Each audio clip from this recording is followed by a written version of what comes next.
So I've not really seen where they've dug out an E, but most Dibias that I've interviewed, they will tell you that Iyi-Uwa, it is one way of overturning this E.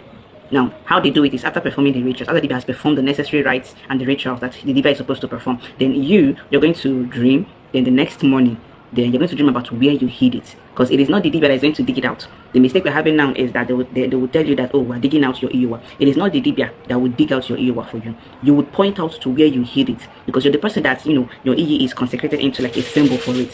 So it is you that will point to the Dibia where you hid your Iyi-Uwa, and the Dibia will now go there and dig.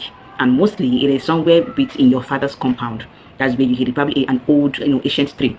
You point to where you hid it, and the Dibia will go there and will dig it out. And it is you, and not the Dibia will just tell you, oh, I now we've exhumed your Iyi-Uwa, and that's it. No, cosmologically, or based on how ancestors did it, you're going to dream about where you hid it, because the dream is going to help you to remember where you hid the Iyi-Uwa, and then you will dig it out yourself.